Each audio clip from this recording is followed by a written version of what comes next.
Welcome to the Annielytics Eye for an AI podcast. I am your host, Laura Edell. I am the Chief Data Scientist here at Microsoft, working on really cool projects around sustainability and some advanced manufacturing use cases. And today I am so excited to introduce you to Chandra Brown, who is the CEO of MxD. MxD, I'll give you my 2 cent blurb of it, is one of the coolest businesses because it is taking manufacturing technology to a whole new level. And they're the ones who are basically enabling it for everyone in the States. And so I will hand it over to Chandra to explain to us a little bit about MxD and what she does for MxD today. Chandra. Absolutely. Thank you so much, Laura. It is awesome to be here. I've been so excited about doing this podcast because I could talk about manufacturing all day long. I am incredibly proud, as you said, to be the CEO at MxD. What I love about it is it's a public-private partnership. It's a nonprofit. So we bring together the best and the brightest from academics, from the industry, whether it's the tiniest companies and startups and small businesses, all the way to the huge multinationals like the Microsofts and the Boeings, of the world.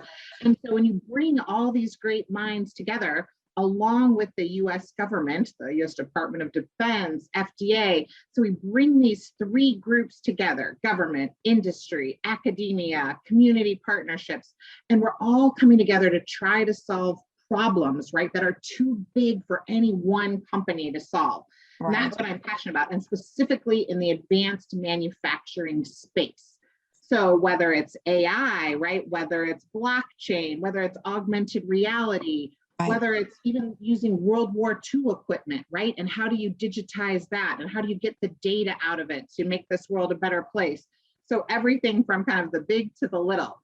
And I would also say we're also the National Center for Cybersecurity and Manufacturing. So I know you know this better than when we talk about data, but then we got to educate people on how they're protecting all this huge amounts of data that are out there. So I love my job. I get to work with diverse people every day, all to advance manufacturing in the United States. And it's a great job.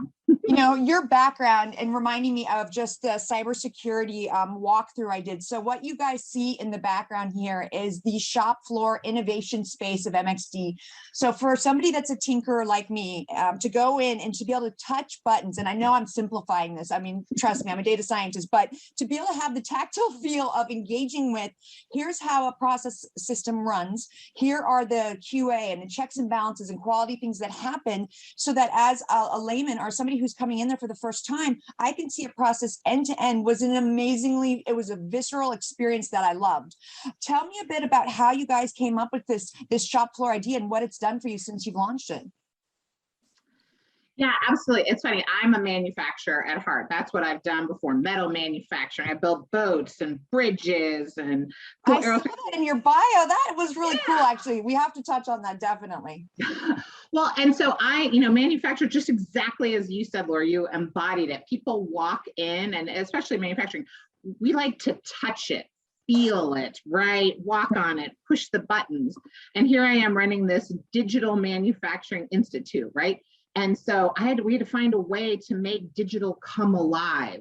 Yeah. Like what we show on our floor behind me is really the art of the possible. Like I said, we have World War II old machinery, and then we have cutting edge, right? The latest and greatest 5G, on our floor that you can test with, a whole cyber wall. So I don't want these small businesses to have to be hacked. We'll hack us, and we'll show you like the problems that come with it, right?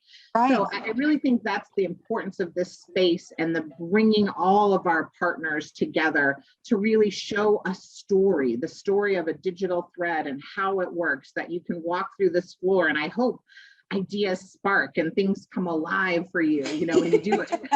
Well, firstly, I think, since the first time I was there, I came back and raised all sorts of, we have so many cool opportunities, Microsoft, that we need to jump into. I was so excited. And a funny side story. So your vice president gave me a token that gets printed. It's this metal token. I was at an Airbnb over the holidays and they had an air hockey table. And I'm like, great. Well, there was no puck. And I'm like, I have the token. And so the token that I got on the shop floor saved the day, and it actually worked very, very well. So side note, the tokens that you provide in the walkthrough can also act as an air hockey puck. Hey, Laura, can I add one funny thing to that story? Someone else came and told me recently, oh, I loved that token, which we're demonstrating you can track all this data on this one little piece that we make, you know, behind me on the floor. They're using it as a shot glass holder, like a little coaster for shot glasses. I was like, wow, okay, that's creative. Again, this is what's great about this. No, that is amazing. I loved it. I remember I was asking Vergina, I was like, I really wanted to pocket it, but then I'm like, no, we're a partner. I'm not going to steal stuff here. So I'm like, Vergina, can I keep this? I thought maybe it was just, and he was like, of course you can. I actually am so proud of that because it enables me as a data scientist to tell stories to people in a very, you know, and it may not, you know, in a virtual environment, you're like, well, how do you do that? And so I tell the story of my experience there of where you could be a very small manufacturer, an additive manufacturer, somebody getting into the business and feel overwhelmed by it. Well, large pieces of equipment, and I can't afford that. The reality is, like you said, with World War II equipment all the way to the modern, that's what I learned that day, is that you don't have to have multi-million, billion-dollar pieces of equipment to have a smart, intelligent, secure shop floor. Is this part of the vision that you've learned over your career in starting with boats? I mean, tell me a bit about how you landed in manufacturing, because frankly, you're a bit of a unicorn when I learned about you. And it was what made me so drawn to you, is like, this is a woman CEO who I love listening to, who is engaging. How did she get into manufacturing? So tell me a bit about the start of your career.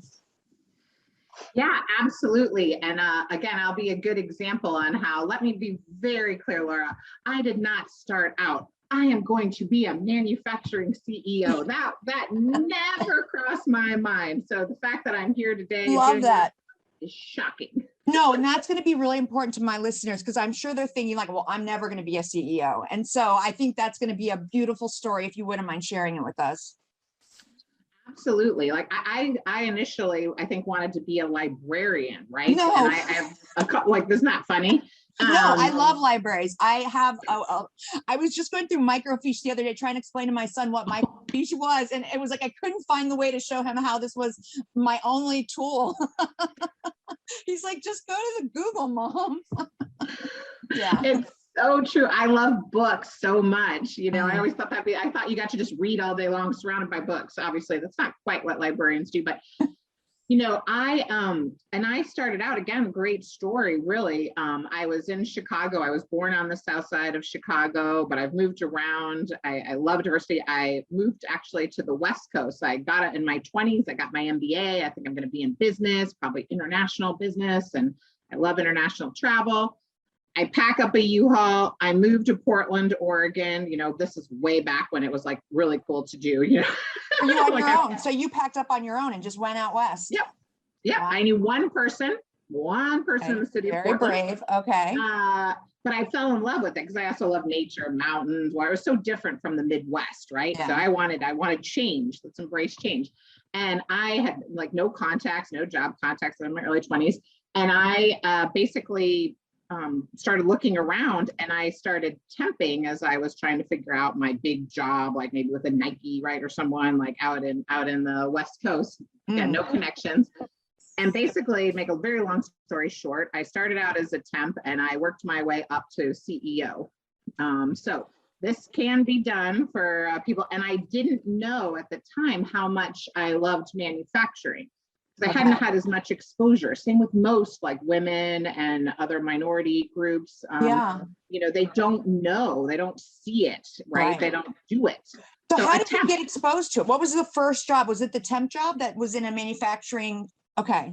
Well, I should say no, actually, because again, I think this is an important point. Thank you for asking that question. That was the first time I was really hands-on. Like I wanted to learn how to weld, and I thought that's what I was doing all this other cool stuff. But actually, to be fair, I was first exposed to it through my family on the South Side. My grandfather, who's still alive at 99 in the South Side of Chicago, amazing man. Amazing. Oh my gosh. His 95th birthday present, you'll love this, was like a riding lawnmower because he was tired of the push mower. Like, so it's just. Well, by this point in life, I think that was maybe a good gift he can have. You've earned it. Like, that's amazing. So it does tell you a little bit about our background. Like I love, like, so I was taught that the trades are respected. My grandfather went to World War II, obviously, and served, but he worked, in the Chicago steel companies in the area. And so I was always taught that that's not a bad thing. Like, I know a lot of people, want their children to get, degrees and become doctors and lawyers. And from an early age, I knew that working with your hands was a good thing too. I mean, I respect, I consider woodworkers and welders, they're artists, they're craftspeople. Like what Absolutely. They do is amazing. And I think we need to take some time to recognize like how great that is. And that the other big thing, Laura, why I love what I do is because that's the path to the middle class. Like my family didn't grow up wealthy on the south side of Chicago. My dad went to college on the GI Bill after Vietnam. So, the reality is, I think we have to look at, that's one of the things I love about manufacturing. You can have an incredible, career, raise a family. Even now, it's still like, and do it like AI. So, I mean, people maybe think, oh, it's manufacturing. Well, I don't get to now do cool technology. Well, that is another myth I think is out there. And that's what MxD, that's what you do. And so if you had to like take your experience and look back at it and say, okay, so first I heard bravery when I heard you just picked up and moved. I did that from Miami to Seattle. I knew nobody that was my first, my first career out of college, and it was terrifying. But in that time path, I worked at Apple, I worked at Expedia. I had a lot of struggles. It was not a smooth sailing trip to get to where I am today. Did you have a lot of people coming, you can't do manufacturing, this is a mindset that I've dealt in tech a ton, that they would meet me and I'd have I call it the Elle Wood syndrome. Like I have pink fluffy pens. They're like, you can't be a data scientist. Like they couldn't put that into their brain that somebody could like fluffy pink glittery things and also be a rock star at math. Did you have any of that in your career path early on, really breaking down those walls and letting them know, see me as Chandra, see my brain, don't see just because of my gender? Oh yeah, I don't know how anyone, doesn't have some of that. Unfortunately, again, we're still working on that, right? Right. Oh no, definitely. And I tell this to people all the time, like giving kind of credits to let's say privileged older white men. Right. I don't know if that was diplomatic enough or not, but let's just be able to call a spade a spade. Thank you. I'm a very direct person, so I don't know either. I think that sounds just fine. But the reality is I was the only woman, in the manufacturing space. And this was Oregon Iron Works. And then we became, a subset. We kicked out United Streetcar, building American-made streetcars, right? And so, heavy metal, bridges, boats, like this is not a, union shop. Like there just wasn't a lot of women in the manufacturing space. And I give a lot of credit to the men that I worked with and the male leadership. There was no women leadership. There was no mentor. There was no, but they saw something in me and they were my allies, if you will. And I tell this to people all the time, in these male dominated areas, there often aren't. They say, look to the women. There may be no women. And then you have to find the male allies that are not going to hold me back, that are going to recognize talent and uplift it. And they promoted me, and think about it from the top, like promoted. I mean, I did the work, but the reality is they were the ones that ultimately, let me rise and saw something in me. And that's how I got where I am. So I always give credit, really powerful point that I don't think in all of the interviews that we've done that we've actually touched on, in that, yes, we're in these male dominated industries, but what that actually means is that a male had to then take you and see something in you to then, and that's a pretty profound point, that those allies do exist. What would you say is the thing that somebody should look for if they are, experiencing that in their career? What are those qualities in a male ally that they should seek out for that mentorship, leadership, to work with? Yeah, well, I think the first step always, what they need to seek is how, kind of how creative are they? How that entrepreneur spirit, that we like to talk about, like, are they able to think outside the box, and honestly, manufacturing as a whole is a little bit more conservative from that standpoint. It's not seen as, even though it is, as very cutting edge and incredible things, to your point, are being done. But the reality is you have to find someone who is willing to embrace change, who, I would be asking, like, do they even realize they're in a revolution right now? We talk about industry 4.0, like, does this leadership, can they see that? So, I look to people that are, open-minded. Do they have other people surrounding them. Like we talk about the importance of diversity around you. Look to the people in your organization that have diversity around them and on their teams and prioritize it.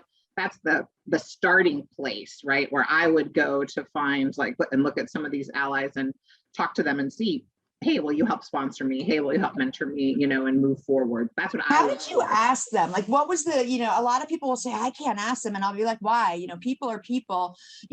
At the time I was being mentored by who is now the CEO of Zillow, Rich Barton, while I was at Expedia, and he was the CEO there. And we just happened to sit near each other. And it just happened to turn out the way it did, that he became who he was. So I was very blessed to have that. But I remember in the beginning, he was still the CEO of Expedia. So for me, being as young as I was, I just said, hey, would you mind if I'll do my homework. I remember being so nervous, like I'll do my homework and I'll never waste your time, but would you mind if maybe once or twice a year, I sat down with you and ran through some career planning and sort of showed you my progress and got some cues on where I should go. And, I remember rambling all this and he was looking at me like, wow, stop. You had me at like the first word. Yes, I will. And so I always tell people, just ask. The worst thing they can say is no. And that's hard, but what would you say, if they have to go up and ask somebody to be their sponsor, would you agree that they should just come out and ask, or is there a process that you went through and you're learning that you could recommend? No, I wish there was, a magic process, because I love process, as you know. Exactly. If you a token that you can play air hockey with, but that also is the magic process. Unfortunately, not there yet. No, we're not there. I would echo your advice. It's the same. Like, you have to ask. I mean, and the other advice I give people is, it's all about empathy. Like, try to put yourself in their shoes, right? So if you really want a busy CEO to be your mentor, and again, I mentor lots of people right now, a lot of women I'm currently mentoring, because that's part of what we need to do to give back, right? But, they put yourself in their shoes, like, be ready to go. What's your ask? Like, what do you want to get from them? How can they help you? Like you did, make it easy on them, but you must ask, like and I'm flattered. I'm flattered every time someone asks me to be a mentor. I'm flattered. It doesn't mean I can do them all. And when I say no, ask. The other thing I would say, make sure you ask that person, because again, I put myself in their shoes. Who else could it be? Like, if I'm already mentoring 10 people, I can't take on any more, right? But that doesn't mean I don't want to help you. So maybe there's someone else, and look at other people in your company, in your role, that you could say, well, now that I know your interest, maybe you should try X, Y, or Z person, or say, I recommended you talk to so-and-so, which is another help, because always good if someone can recommend you a lead in to a person. No, that's a great point. I actually am going to start doing that, because I too feel terrible when I have to say no, but I've realized that in my time, I can't do even what I want to do with those I am mentoring if I continue just to say yes, because I want to help all these different sort of unique cases. But having a recommendation certainly is a great, way to say, I'm not just saying no, because that's what a lot of people that listen to this will say is like, well, they'll just say no, they talk themselves out of it. But if you can then say, but I have this great recommendation that I think will work well with you, and I've already given that, that call in, if you will, I think that's actually a really good piece of advice. I love learning. This is why I love this podcast, because I'm learning from you on how you do stuff, period. So hearing that you mentor, I'm like, oh my gosh, that's amazing. Because I thought maybe by the time you get to a certain level, even myself, that you don't have time. You're a CEO. And to that vein, let me ask you, like, just real quick, what do you do? Like, what is your morning process? I know a bunch of people ahead of time, when I did a poll, said, like, how does she get ready in the morning? I'm like, probably the same way you do, but I'll ask, so do you have any special process that gets you revved for the day and, to make sure that you're ready to roll as a CEO for your day? That's so funny, because I think I probably won't give the same answer to most people. I don't have so much of a process, I have to be honest, but I'm one of those rare cases, like, I roll out ready to go. And to me, the most precious thing, it's like kind of the dichotomy here, I love sleep. Like, everybody knows, like, I think sleep is probably the most underrated thing. And, for those of us that are busy, and I'm a night person, I stay up really late, I'm thinking, I have to turn my brain off. So I have a lot of turn off processes, less about the getting up processes, actually more about the turning off. So when I get up, I'm like very much ready, but I will sleep as long as I can. Like, I really prefer not to have something have to wake me up, that if we could wake up naturally, that's such a wonderful thing, that if you get enough sleep that you can do that, right? So I'm very much about sleep as much. So that means my routine is very tight. So when I get, only because I'm sleeping, like I'm not one of those people, like I know a lot of my friends, they get up like 2 hours early, they have their coffee, they read the paper. I am not that person. I am rolling out. I can put this makeup on in 3 minutes flat. I am out the door. Oh my gosh, I love that. I'm the same way. I'm a night person. I do most of my coding around algorithms at night. It's when I get the sort of clearest mindset because I'm not being pinged by emails and stuff all day long. But the mornings are like my sort of precious time to not bug me unless I need to be. Like I don't want, people used to put meetings on at 6 a.m. and I'm like, unless this is Satya coming down saying we need to have this, like, no, I'm, so how do you set your own boundaries to make sure people know this is my times of availability? Yeah, this is something I think everybody struggles with. And again, I mean, I want to be clear, I share my struggles too, you know, time management and how we do it. It's tough. You know, I really like to lead by example for my team and for others. That's one of my philosophies. And so that means like on my calendar, I'll use an example. We're super great at MxD. You know, obviously the team, your people are the most important things. We have complete hybrid, you know, kind of complete flexibility. And so for things like I take vacations, I believe travel is super important. I love international travel in particular, you know, whether it's going on a safari, whether it's meeting different cultures, it's important to me. So on my calendar, people will see, you know, blocks of time, like I'm going on vacation at this time, you know, and of course, if there's an emergency, as you said, something happens, you could be disturbed, but you know, they know that. And I think it leads them like it's okay. We're now piloting a 4-day work week at MxD. And so I wanted to be part of the pilot. So I'm working Monday through Thursday. You're going to love this. So I think how hard this is. So like on Friday, I'm not in the office. I'm not supposed to be working. And again, I am practicing this. I'm not perfect yet, but I'm trying to be like, no, I'm not going to do that on Friday. No, I'm not going to do that big interview that day. No, like, and so that gives other people, we as leaders have to give them the space, right? To be able to know that that's okay. And that that's not only okay, it's acceptable and it's, you know, being shown. So that's where like, so Fridays, I've tried to really protect that space, let's say, and then, you know, you just work your 20 hours the rest of the other 4 days, right? So that's what I'm saying. It's not, I'm not good necessarily. No, but you're modeling a behavior. And I think that's so critical because I think a lot of the generation that's coming into the workplace right now, they're of a mindset where they speak their mind. And I love that. And they have very strong beliefs and they fight for them in ways in which I didn't feel as comfortable to do when I was first starting out in my career. And so one of the things that my team will say to me is, I love that you mirror the behaviors you expect from us. So you're not just saying, hey, we have 5 health days. I'm actually taking my mental health days too that Microsoft gave us so that they feel the room, that because otherwise you're right. People are like, oh, I can't take the time. I'm new on the team. You know, there's a host of things that you tell yourself. So I love that that was how you launched into that, is that you model the behavior first and foremost, that you're not perfect, but yeah. Exactly. And I'll tell you one other great, just like little technique that I've been doing and learning, because I have such an incredibly high productive team. And, you know, we're smaller. So, I mean, I've, you know, roughly 50 people at MxD. And again, we're very much that's like, it? You guys operate like you have like a huge, oh my gosh, that's even more remarkable knowing the stuff that you guys are doing. Wow.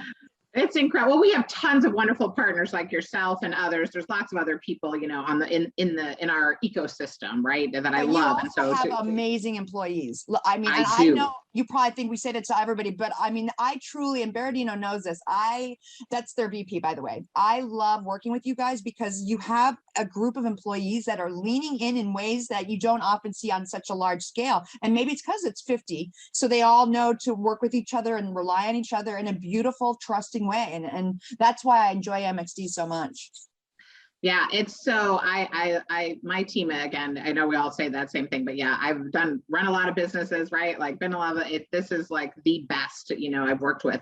And again, talk about modeling, even your own, my board of a manufacturing institute, right? Majority women. And that, you know, Jackie Wright obviously is on my board. She's fantastic. And a lot of emphasis on, you know, minority and diversity. My senior leadership team, majority female. Like I wanted to prove to people that manufacturing may be male dominated, and it is still, but I'm going to, again, model the behavior I want to see, which is that we need this diverse workforce, especially with what we're doing on this kind of cutting edge area. No, it's So amazing. I mean, so I had a 14-year-old girl on the show that came to me through LinkedIn to tell me a story of a really sad story, actually, that her best friend had committed suicide, and she was wanting to build a model so that she could pick up if bullying was happening, because that's what had happened to her friend. And her friend had posted a note on Twitter right before, and nobody caught it. So she was like, I'm going to be the change. Can you help me learn data science enough so I can write this model? And I was like, of course, I will find time. And this woman to be inspires me immensely. She not only took the feedback and lessons, but she went to Facebook and Twitter to fight. Why aren't you doing more? She's Canadian. She went to her Canadian school system and said, can I create a program where if people are in need or help, they can call anonymously and get help at the student level? I mean, talk about being the change. And so when I see her at 14, and then I hear how you're setting up and making sure you're not just saying you have diversity and wanting to lead, but you're showing your leadership chain is diverse, I see this beautiful blend of worlds coming together that gives, I literally have goosebumps. It's inspiring to me to know that there are CEOs like you who really walk the walk. And I too am blessed having Jackie in my chain. I mean, I look at my president as a female, my skip, Jackie, my boss, all are women. And that in my career has never happened. And so to hear that you guys in manufacturing have set it up that way, that is a beautiful testament to you walking that walk, Chandra, really is. thank you. Thank you. Yeah, we're very proud of it. That's another thing I tell people, like, again, these are like minor little advice I give to some of your listeners is, if you go to the MxDusa.org website, we put photos up too, because, it's not just about the name of the thing. I want them to see, like, because, again, we always talk about, especially for women, sometimes you need to see it to be it, right? Like, go look at the photos of the team, the photos of the board, right? Like, I also want to show, people even that way, like on a website, like so simple, right? But Yeah. I think that's another critical thing. And I've been spending a lot of my time working on getting more women on boards and, private boards and other things. Because again, as a CEO, that's an area that hopefully I can influence on, like, people to look at the boards, because, look where it comes from the top, mingling all throughout the organizations, especially on these smaller, kind of the medium size too, and some of the smaller. That one of my roles is, like, if I get on a board, I want to hopefully replace myself with at least 2 to 3 others. Like, that's one of the goals when we go on there, if I'm the only woman on a board, for example. So I think those are other areas we can be helpful in. What, for listeners who are like, what's a board? What is this thing? Now I want it, that it's funny. People will hear something that's mentioned and then be like, okay, how do I now plan to get that in my career? So what exactly are these boards that you're mentioning? And if people are wanting to have, maybe even people farther in their careers are like, yes, I've been wanting to get on a board seat. Do you have any recommendation for both? What is the board, and then how others can maybe get on board seats if they're interested? Yeah, absolutely. And this is something I'm working on. So again, like, I'm a work in progress, and I will tell you that's a little bit how hard it is to get on a board, like a paid board, I should say. So one, what are boards? The board of directors on most companies are kind of what are setting, your company culture, the overall direction. They have, whether it's the finance, whether it's your sustainability and growth, all that. The board is kind of your thought leaders for where the direction, the strategic direction of an organization. So we should start there to kind of define what they do. Okay. And so that trickles down, the CEO normally reports to the board or senior leadership, right? And then that goes throughout the whole, however big or small you are, that will be filtered down, right? So there are, what I recommend to women in particular, because it's hard. The majority of boards are male, huge percentage. And what's funny is, I love data, right? You're going to love this as the data side. If you go look, there's been some studies done recently that looked at Fortune 500, Fortune 100 companies, and the ones with the more diverse boards, and it's not just about women here, of course, it's diversity across the underrepresented groups. The ones that were more diverse actually had a better ROI, like better returns. Like, so it's where your money is, like, and women are the greatest consumers. We are the purchasers globally. So again, like, and this is not about, like, don't even do it because it's like the right thing to do, which it is. Right. You can do it because it actually, the companies perform better. So look at the data. At the end of the day, like, okay, it comes down to dollars and cents now. And now that's, yes, it's the right thing to do, that we know. but now you've like, I didn't know that the ROI is higher and greater for those companies. It makes sense to me. I always like to say that, my life partner, he cannot, if he's on one track, he stays on that track until he finishes, then we go to the next. I am not that. I hear him here, I'm working here, I know that something else is going on here, and I'm planning like the email that I'm typing, and I can do it all. I'm a multitasker that way. And so I think that's one of the reasons why women contribute so greatly to leadership roles, is their ability to just, and I don't know, I don't know if it's a gender thing, I don't know if it's a me thing, but I just know that it has lended me well to being able to manage teams, to being able to see and grow and do other things. Would you say that, what if you had to boil down, one of your greatest traits that you believe intrinsically about yourself, whether you learn from a Myers-Briggs personality test or your love language, what would you say is the one thing about Chandra that really is your motivating drive, your thing that makes you successful, if you had to distill it down? Wow. Okay, that's a hard question, Laura. I love throwing out the hard ones. Oh my Lord. I can tell you from my third party, having just met you, having heard so much about you, that, outside looking in, your energy is infectious. Like, I'm not even in a room with you, but I feel like if I was, that you are that personality that people gravitate towards. Like, there's a light around you that you want to talk to them. It's just that there's an energy that you feel from an outside in. I would think that would be a superpower that you probably know you have, but it's pretty infectious, and it's making this conversation enjoyable for me because of it. Yeah, I would definitely, if I had to pick, I guess, it's so hard to, self-analyze, but passion, and I think a realism around the passion is really some of my strengths. Like, I am passionate, but it's always grounded, right? Like, I think, grounded passion, exactly. Not passion, even just for the sake of passion, like passion for kind of what is the greater good. And I love like inspiring. Like I said, there's nothing that, makes me happier, me more charged than, sharing kind of the vision and bringing more people along with you. I think it's why I love international travel so much, and exposure to different things that, not just curiosity, but the perspective on how we are working together, in this greater world and this planet that we need to take care of. So it's just, it's so interesting. I would probably say, passion, but, a grounded passion, is my super strength. Passion run amok is not great in a workplace, because you can really drive people crazy if you have this idea and that idea and that, and the passion's beautiful, but you have to be able to ground it in a way that drives it forward, because otherwise you're not moving the needle, you're not helping the greater good. So tell me a trip that you went on recently, or one of your favorite trips. You've mentioned this a few times. I love international travel too. So I'm curious, tell me a place you've gone to that where you found the people, the culture so surprisingly rewarding that you weren't expecting when you got there. Absolutely. It's funny because I'm doing like a fundraiser right now for an anti-poaching initiative in Kenya, and in Africa. And I would say, I've been to, I don't know how many countries, well over 40 or something. I've been a lot of places. When I used to work for President Obama, I traveled the world as the deputy. By the way, listeners, she worked for President Obama. I meant to say that in the intro, like that. I didn't want to drop that as the initial one, but yes, she worked in the, which is no. But it was just the job. I was traveling to different countries promoting U.S. manufacturing and working on trade issues. So I traveled all over the world, right? Like lots of different countries, lots of different opportunities. But where I've gone back to multiple times, I love animals, a huge thing on safari. And I believe, the endangerment and the loss of plant and animal life that are going extinct is one of the world's greatest travesties, because it does affect every person, here.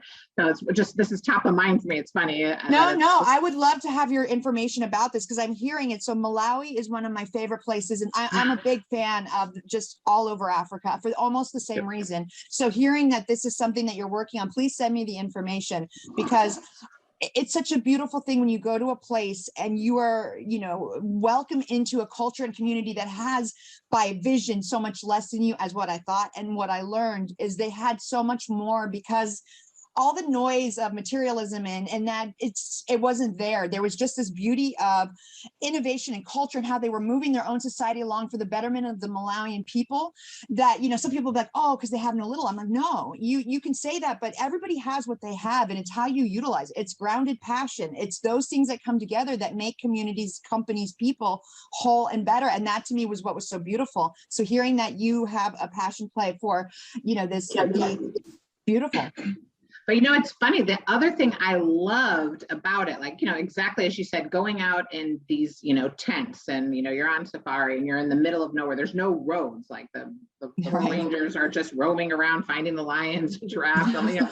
And so and I was in my favorite one was in the Maasai with the Maasai in Kenya. I've done safaris all over Africa, and they're all great in their own way, but I really appreciated Kenya, because I was with Maasai guides. So locals, you know, they have spears, they have like, I mean, like, very wonderful. And their community was just so amazing. And what I liked when I first got off the plane, even on my first trip to Africa, and I felt this way too in Asia, but it was more moving to me, again, being in a probably less materialistic, as you said, all those things.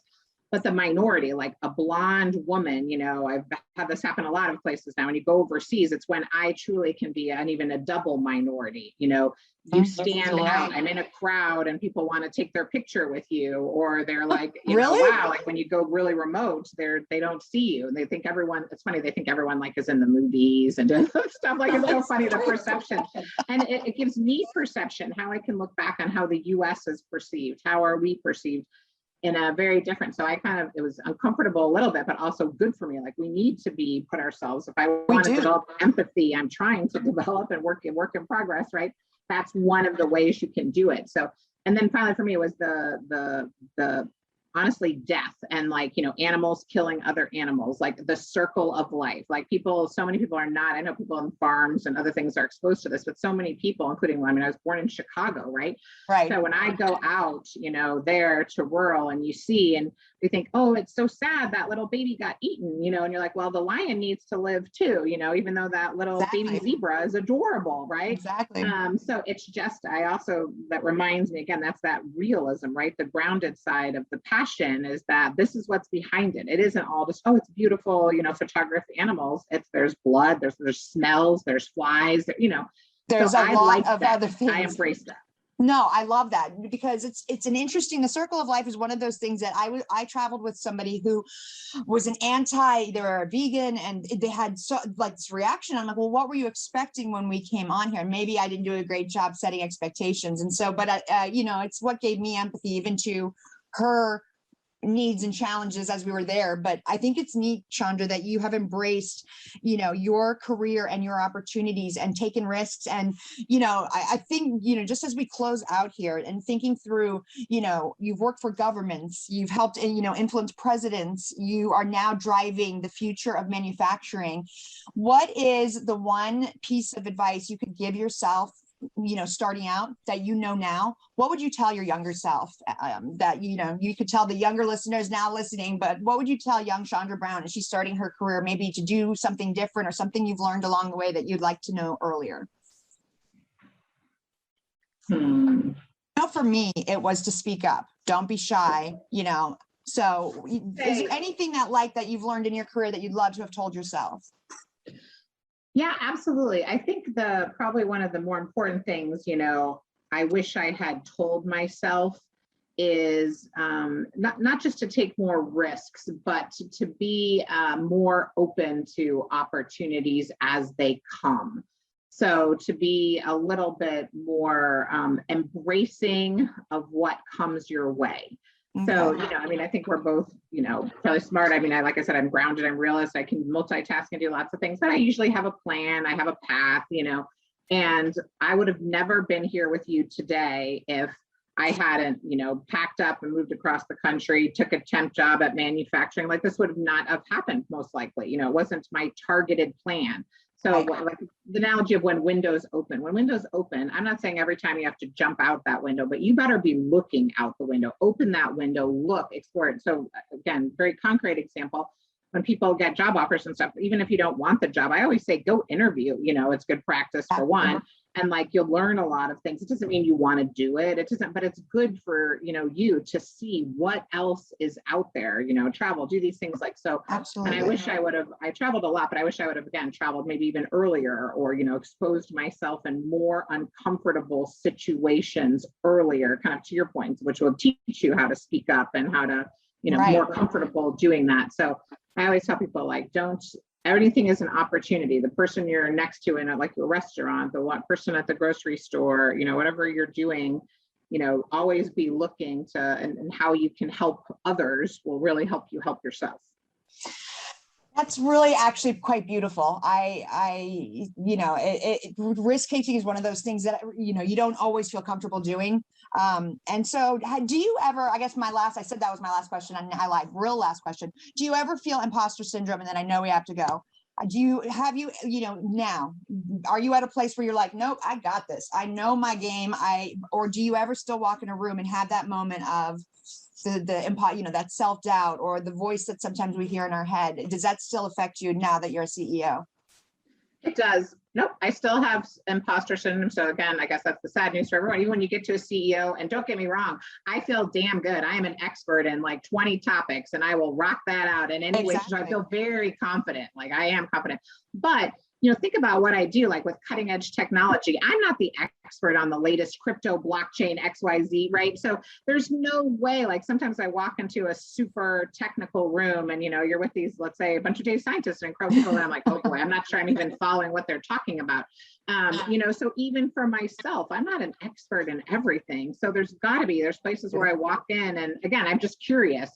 So sometimes I feel like, am I supposed to be in this room with all these like brilliance, But, I know I do feel the one good thing I will tell you as hope for all your listeners as you, grow and experience and things is that you do get a lot more confidence in the areas of your expertise. Like I will walk in any boardroom or anything and like feel I know what I know, right? What I feel too, yeah. But no, I think, and just to round it out, I think what is so beautiful and how in your honesty is that the reality is you're a rock star. Like I've heard you speak, but it doesn't matter. We will all as people have moments, and it's not a gender thing. It could be anybody where walk in a room and feel like, am I supposed to be here? But I think you said that you hit the nail on the head. You are endlessly curious. And so that curiosity, I think, is what you sort of at a core, if you're feeling that and listening to that and thinking, oh my gosh, I'm never going to get over imposter syndrome. The reality is you're going to become so confident in your space, and that the honesty of the reality of life is we're all going to go through that. I had it when I was pregnant because my doctor was wearing Manolo Blahniks and my legs were the size of sausages that I wish I could have gotten in those shoes. And I was like, I don't want to be in this room with you, doctor. So that's the reality of life. And I will leave the podcast there. So very, very grateful. And thank you, Chandra, for being on the podcast today.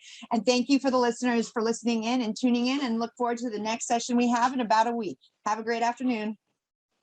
Thank you so much. Bye, everyone.